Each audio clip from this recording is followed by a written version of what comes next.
Hi guys, this is Diego Monroy with the Dali Associates. I'm doing a great interview today with Roy. He's with Texas Floodplain Management Association. Roy, first of all, thank you for taking the time to give us this interview. Thank you, Diego. I really appreciate it. This is a great organization. I am proud to serve with it, and I'd like to share a little bit of information with you, first about myself and then about the TFMA organization. Again, my name is Roy Sedwick. I am pleasure to serve and honored to serve as the Executive Director of the Texas Floodplain Management Association, working together with a number of longtime past members, myself included. We started this association in 1988 in Austin, Texas. We probably ended up with maybe 100 members that first year. And now we've grown over to almost 2,500, 2,600 members. So we've had great success with our organization and promoting floodplain management in Texas. And we look forward to continuing to work in that, get involved in flood safety, turn around, don't drown especially. We, of course, now are celebrating our 31st year this year. We've got a new board coming in. We're very excited about looking at our challenges. We do have some challenges, but we're not resting on our laurels and our successes. We want to do more, and we can do more working together. And I look forward to working with everyone in the future to keep this association going. And the bottom line, to save life and property from severe floods in Texas. Okay, that's a great review about TFM, about you. The next thing I want to ask you, Roy, is tell us about the CFM certification, what it is required, what type of training, and why do you encourage new engineers to take that certification? The CFM program actually started kind of as a dream of mine. Back in 1995, I was serving on the board of directors with ASFPM, our national organization, and I kind of floated that idea about some kind of a certification for a program for floodplain managers. I was concerned that the cities and counties were not really treating it as a real profession, and we are professionals, and we needed a program to recognize our success in the fields of floodplain management, hazard mitigation, and we needed to recognize the individuals that are practicing those for our cities and counties and other entities across the country. So that kind of was the seed for the CFM program. I really didn't know what it looked like. I came back to Texas. By the way, they kind of laughed at me. They didn't say it would work. So I said, well, I'll show you it'll work. So again, working with some of my true friends and partners with our membership, we actually created our CFM program in Texas in 1996, and we started certifying individuals. And as I can tell you now, we have been certifying CFMs now for 31 years, and we have certified over 3,000 of them in Texas alone. As we begin to have success on the state level, I also visited some other states, and as a result, they were 6 states, Texas, Oklahoma, Arkansas, New Mexico, North Carolina, and Illinois that actually started their state CFM programs. And of course then ASFPM realized that this was something that would work, and so in 2000 they created the national CFM program, and the 6 accredited states maintained the control of their local programs, but we also became part of the national accredited CFM program. We now take the national CFM exam, so that has been a partnership that has been working well for us in the future.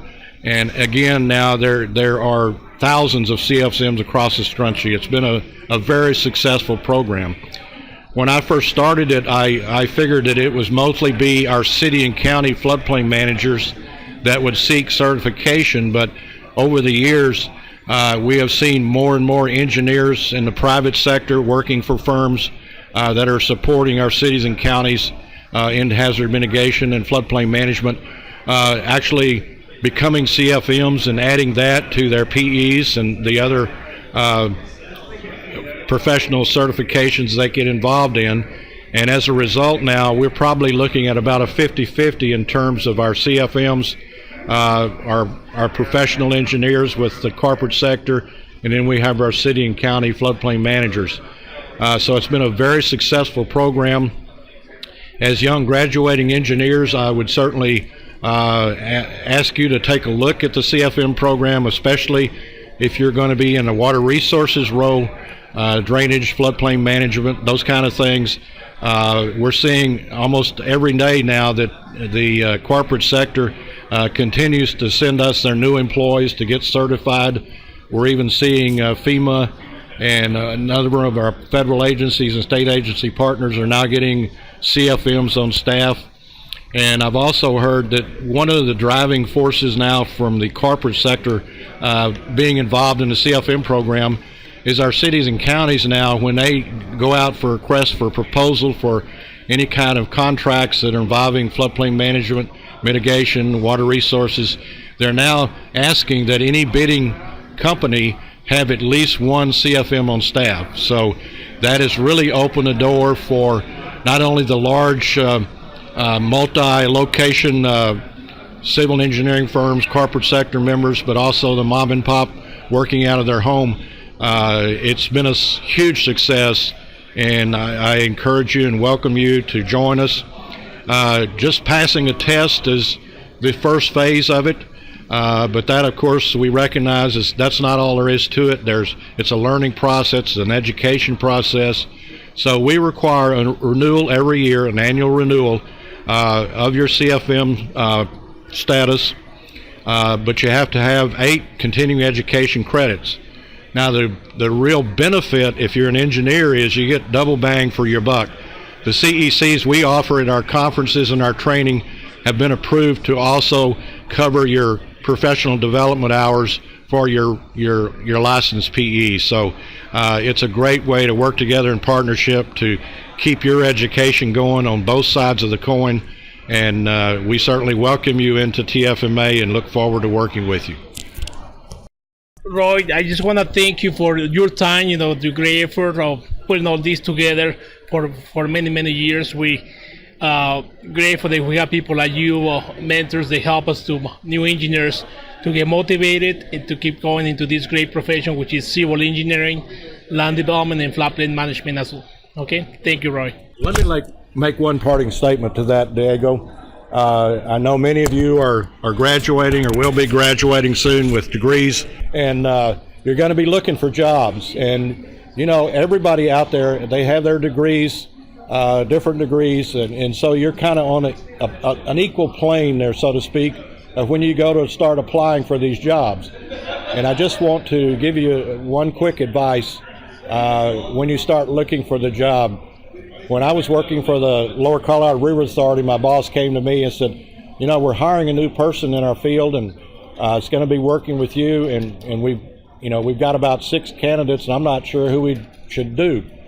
And I told him, I said, one thing I've learned all of these years is hire the passion, we'll teach them the profession. So if you're really passionate about saving life and property, and you want to dedicate your career to that and put your engineering degree to that, that passion will show up when you do your interviews, and I guarantee you it may make a difference between you getting that job and someone else that's just looking for a job to earn a paycheck. You're going to be looking for a job that you can do the best you can to save that life and property and give back to the communities, give back to Texas, and do the best we can in our profession. So I encourage you to develop that passion. You probably already have it, but it'll show when you start out there in the field, and I welcome you into our profession too.